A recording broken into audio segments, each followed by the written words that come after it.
Susugal na naman, itataya ang pag-ibig. R. Collins. Balitaya, pagising sa umaga, ikaw palagi ang nasa isip. Hindi mo na nalisan maging sa aking panaginip. Tuloy-tuloy sa ihip ang hangin, napakalamig. Para bang pakiramdam ko ay sumulyap sa akin ang tingin. Ang aking dating kasintahan na nagtatangkang bumalik, dahil gusto niya daw matikman muli aking mga halik. Mga salitang matatamis, hulog sa bangin na matarik. Huwag daw basta maniwala mga salitang na naging tinik, dahil delikado, komplikado, akitin at bibitinin. Para ikaw ay manabik, ibigay lahat ng kanyang hiling. Ganyan ang mga gawain ng babae sa gabi gising. Bago umalis may kolorete sa mukha, tapos uuwing lasing. Hindi ka nakinig sa mga sinasabi ko sa'yo nung una.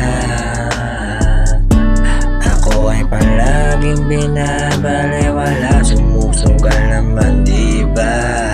Binigay ko sa'yo ang lahat, ngunit ako hindi naging sapat. Buhay mo ngayon ang kapalit, kumapit ka sa padalim. Bakit ba kasi pinaligtaya?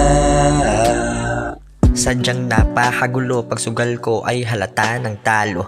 Walang saysay maging tayo kung prioridad mo'y pulang kabayo. Sa tuwing sasabit ang gabi, iba-iba ang iyong katabi. Tila ba ikaw ay naliligaw sa kagubatang masilaw paggabi. Pag kumanta kay sintonado, iba't iba ang mikropono. Nakadepende ka sa mga bayad, 3 oras ang kada kwarto. Hanggang sa ikaw ay nakakilala ng isang mayamang abogado. Ngunit nang nalaman ng kanyang asawa, binayaran niya ang iyong ulo. Inabangan sa eskinita ng dalawang nakamotorsiklo, itinutok sa'yo ang baril, sabay kinalabit ang gatilyo. Habang umiinom ako ng tubig ay nabitawan ko ang baso, at mayroong bata na tumatakbo. Ang sabi niya, "Kuya, patay ng kasintahan mo." Hindi ka nakinig sa mga sinasabi ko sa'yo nung una. Ako ay palaging binabalewala, sumusugal naman diba?